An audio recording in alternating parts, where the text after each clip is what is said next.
The first book of the Old Testament literally begins with Genesis. The word means beginnings. The book of Genesis is attributed to the prophet Moses. It was probably oral tradition that he gleaned from God and passed down and was eventually written. But the book doesn't actually give itself an author, so that's just tradition. It doesn't say it was written by Moses. But here's the thing I want to start with right from the beginning. It's okay one way or the other because authorship is not nearly as important in this case as audience. It was written to and for a specific group of people, and that's what matters. So paying attention to who it was written to is the most important thing to understanding exactly what Genesis is trying to say. Because the people that it was written to were a group of people known as the Hebrews or eventually the Israelites, looking to establish and understand who they were and what they were about. This is their prequel. This is their backstory. It was a way to tell them about Yahweh, the one true God, and how different he was from everything they knew or understood, having grown up as slaves in Egypt. It was a way to explain where they came from and that God had a special plan for them, reminding them of the great things he intended them for and the promises that were given. So the time frame of Genesis is not clear. Somewhere around 1500 BC, we think. We're not certain. The book was probably written or at least compiled later. If Moses lived in that era, maybe it was written down hundreds of years later. We're not sure exactly when it was written. We don't know. But we do know it was sometime after the nation was established because of the message of the book. And the book even refers to certain nations that didn't exist till later. So it was probably compiled and put together later. Those things, though, are secondary to the bigger ideas. What is the point?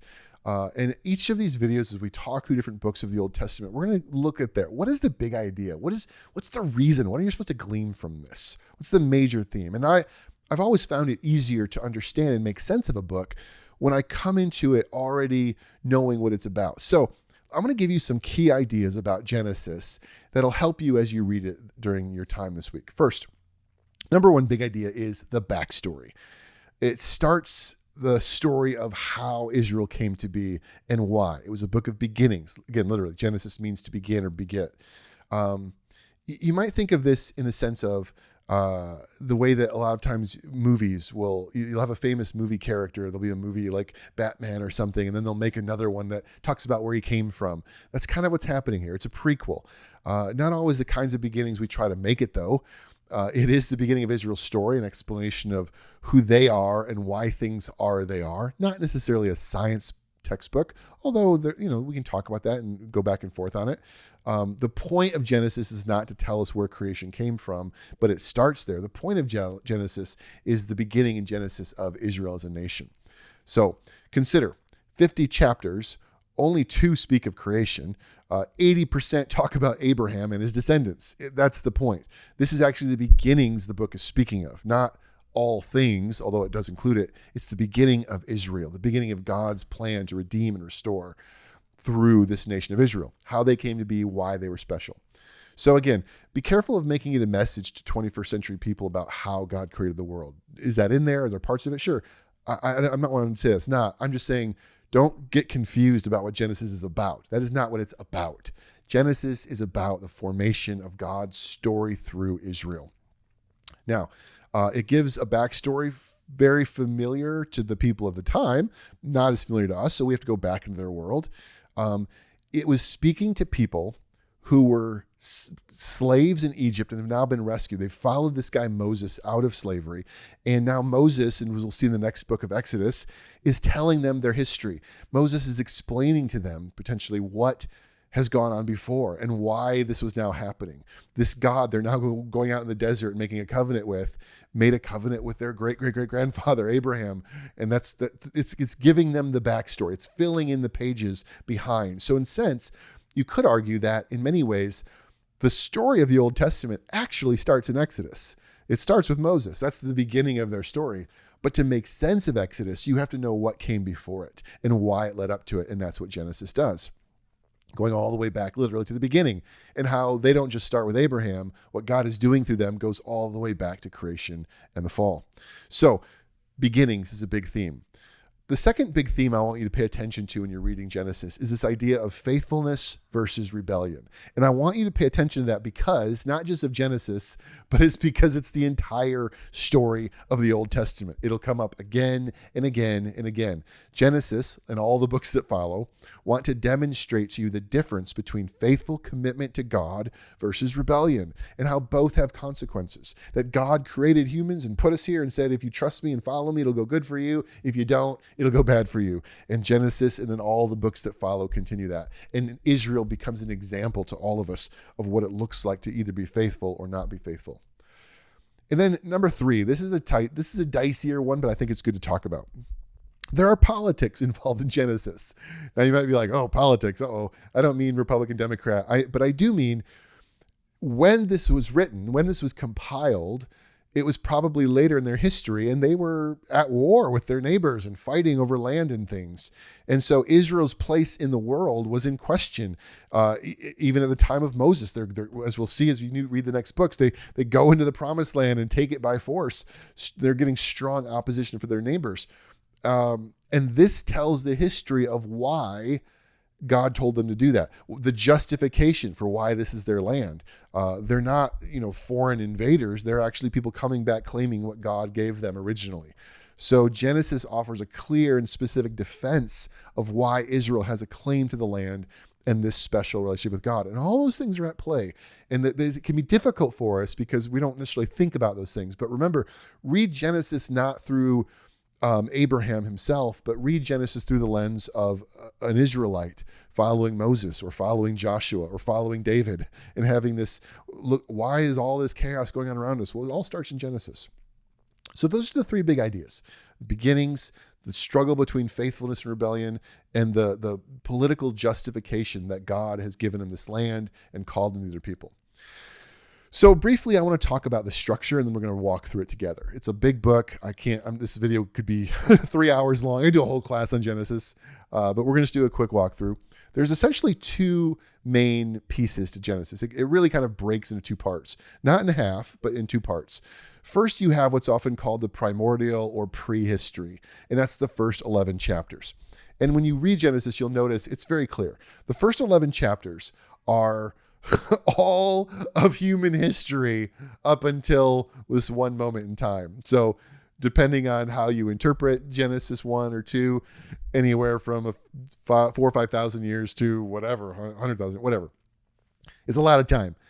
And so it starts with creation, and you watch the whole development of humankind all the way up until this moment of the Tower of Babel. Creation, human origins, you see the fall of humanity, the progressive downward spiral of sin and brokenness. And then part 2 starts in chapter 12, and that's really the rest of the book. So again, not in half, but 2 parts. Part 2 starts then the story of Israel itself, beginning with Abraham, and then Abraham's descendants all the way up until you establish them as a nation. Each section is broken up by a new descendant. You'll see the phrase, this is the account of, and you'll see Abraham, Jacob, and all the way down to Joseph. So the first 11 chapters are all of human history. Starting in chapter 12, the bulk of the book is Israel's history, beginning with Abraham. So let's walk through it together, starting with the first part of the prehistory. So the prehistory actually opens with 2 different creation stories, offering different points of view on the same issue. The first sees God as sovereign over all the universe, and powerful. And then the second one seems more personal and direct. Now, the $1,000,000 question that everyone wants to ask when they study Genesis is, how should these stories be understood? And here's a key for us. Different cultures often ask very different questions. Let's just start there. In our world, we are constantly battling things like atheism, those who say there's no God. Well, how do you argue against no God? Well, where did everything come from, Mr. Atheist Smarty Pants, right? And our defense has naturally in the modern age led us to argue, going back to Genesis, look, Genesis chapter 1 shows that here is God's way of creating, and therefore, if we can offer a logical and reasonable case that a creator is evident in nature, it's a huge win for Christianity against atheism, which I agree with. I'm a huge fan of it. I love arguing against the holes that exist in naturalism and things like that. But is the best place to begin our defense with that actually Genesis 1? That's a good question. I'll leave that up to other people. But the chapter that tells us about the Creator is that exactly what it wants to say to us? And I want us to think through this a bit. Here's a bigger question. Was the author of Genesis, Moses, was Moses actually writing to defend belief in a creator like we do today? Or is it possible we're maybe misunderstanding what he might be saying? And I want you to think about this for a second and just give you a second. Many of you watching this live in America, probably most of you do. But I want to ask you, what if you lived in India, where people are mostly pagan? They believe in multiple gods. And everyone is what we call syncretistic, meaning they can worship all of them together, which is how the ancient world was. Then how would you share the gospel? How would you witness to them? How would you tell them about God? Would you need to convince anyone there that there is a God and we were created? Well, they would already believe that. No one would be like, what? We were created? We're not an accident? No, religious people in India already believe that. Would you bother offering some long, drawn-out scientific explanation for how God works in forming matter and things? They wouldn't care. They would likely accept your God as one more and move on. What would you need to do? Well, this is the world that you're reading in Genesis. Everyone believed in gods. They all had gods. There were thousands and millions of gods. There were gods for everything. And everybody believed in all of them. You could worship all of them. It didn't matter. Worship one for this, worship one for that. We'll get into that more in future books. So what would be the point? You're not trying to convince people that a God is real and did something. Everybody believed the world existed because of higher beings created. The bigger question that you would want to talk about is which God created and why did he create it? You see the difference? You would need to convince them that all the other gods they worshiped, that they go about honoring, were ultimately worthless. And this one God is bigger and stronger than all the others. You wouldn't need to argue for his existence. You would need to argue for his supremacy. Let me say that again. You're not arguing for this God's existence, but that he is supreme and all-powerful. Thus, we now enter the mind of a reader of Genesis living 3 millennia ago. In the ancient Near Eastern world, it didn't look anything like our modern Western world today. It looked a lot more like India. People weren't sitting around arguing about whether a higher power existed. They all believed in gods. They had thousands of them, and they all had their own creation stories. Sure, they had questions, but they were different questions than we often want to ask today. So taking that into consideration, we approach chapter 1 of the book of Genesis and begin to ask, how should we interpret and understand what we read in light of knowing the audience and the world to which it was written? And this creates different views. And, and honestly, I don't want this lecture to be a particular take on any one view. You're free to accept however you want to read it. You have people that have a very literal creationist view, known as literal 7-day period. You have a group of people that might argue that maybe the days were eons or long years. Then you have those who argue that maybe it's a literary framework and that it's more metaphorical. But here's the important thing. Regardless of how you read the chapter, what I want you to walk away with is, what is it actually about? The most important question that you're looking to answer with this text is not how or when God created. That is not what Moses cares about.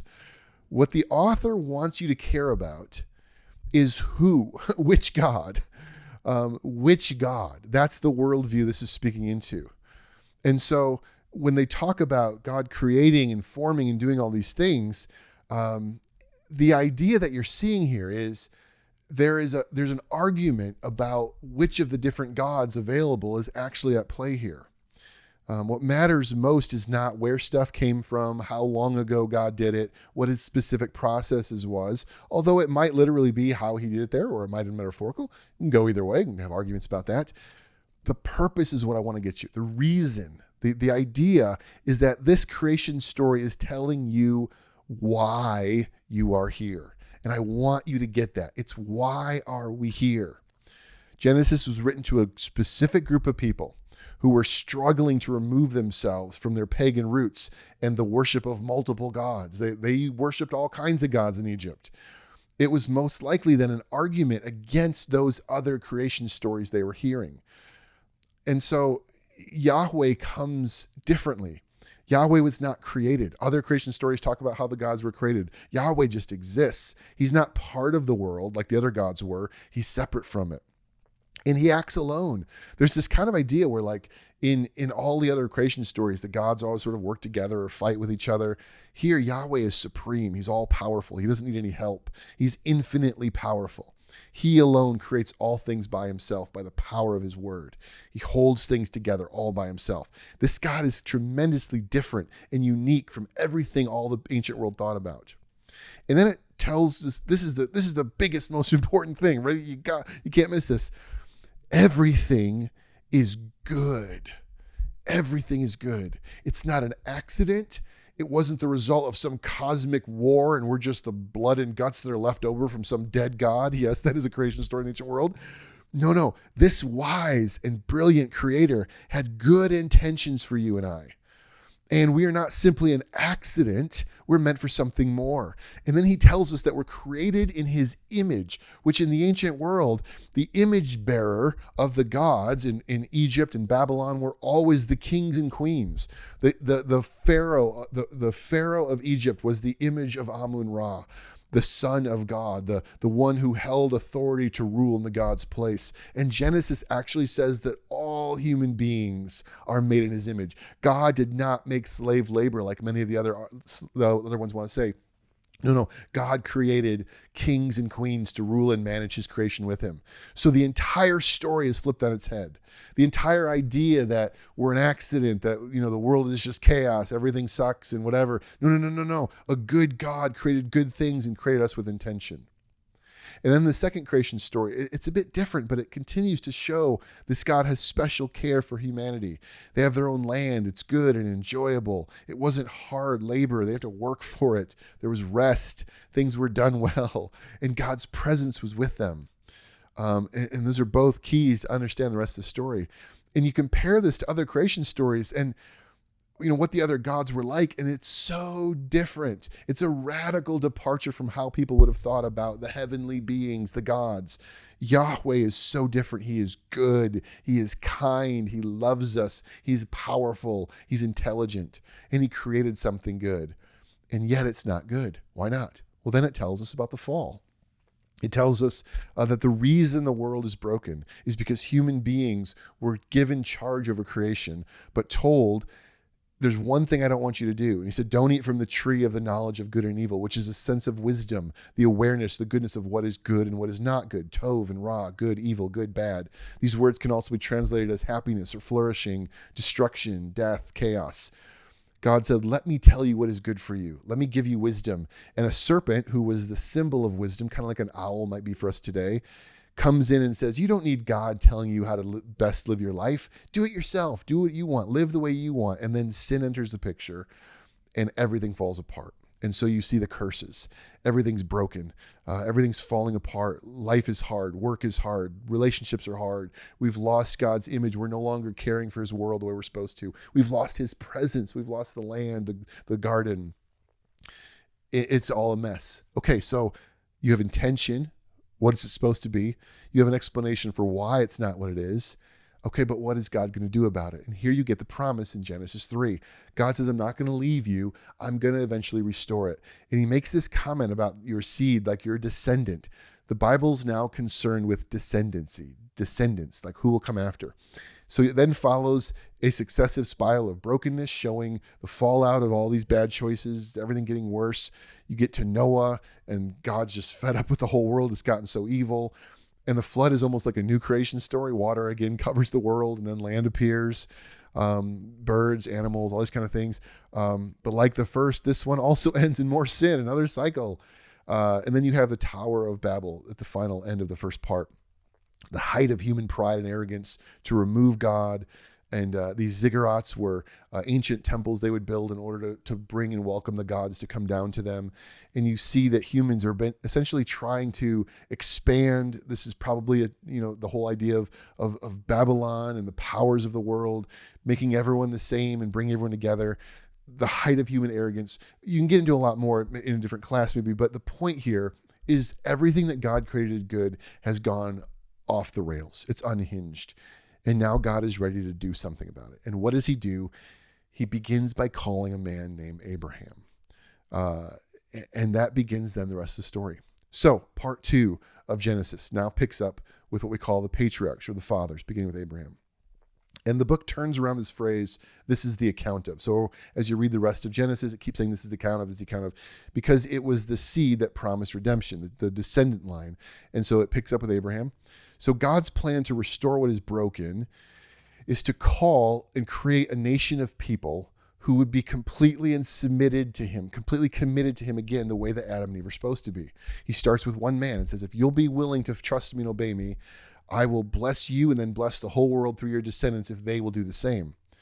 So Abraham was well-to-do. He was living in his land. It's a good thing. He's asked to take this leap of faith and move to a strange country. And this was a big deal. So right off the bat, faith and trust are at the heart of everything for God. And then God makes a testament, a covenant, an agreement, a contract with Abraham.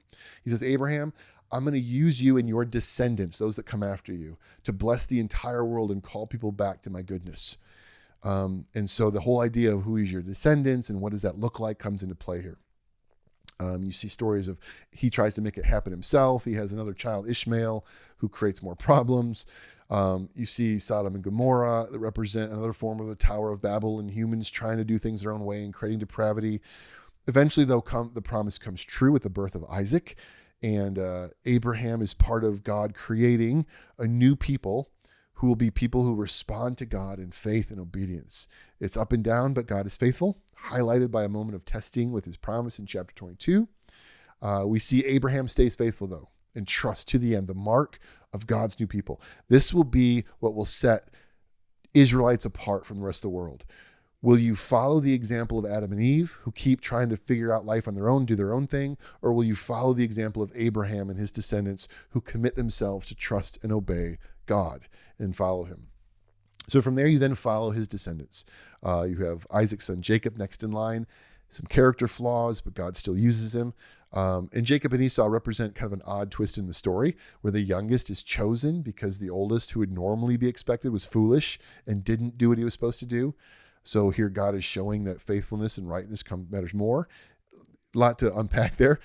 Jacob's deceit comes back on him. It's a theme of Genesis, kind of the downward cycle, but also the possibility of redemption and change is all at the heart of this, because Jacob eventually becomes the man that God called him to be, despite bad beginnings, which is sort of a message for all of Israel and all the world.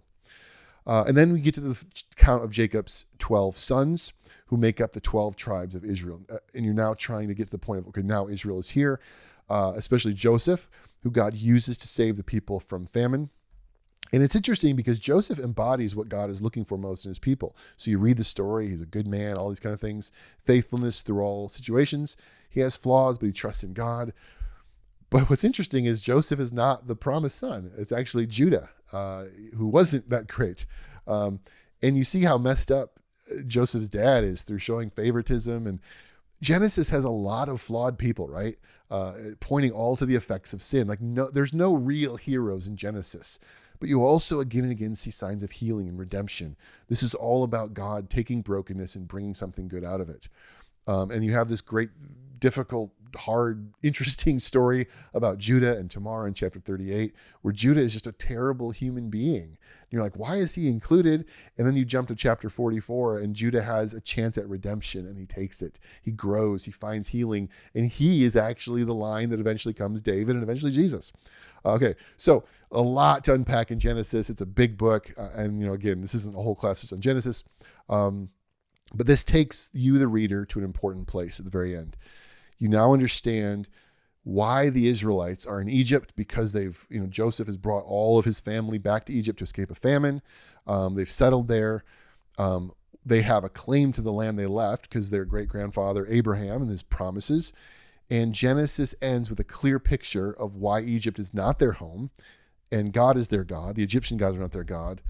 But now you're going to fast forward and find out that things didn't quite go well. So Exodus, the next book, now makes more sense and shows they have a claim to this land they're now going to go take, political. They have a specific calling to be faithful and not rebel. And you see their beginnings, understand now the story picks up.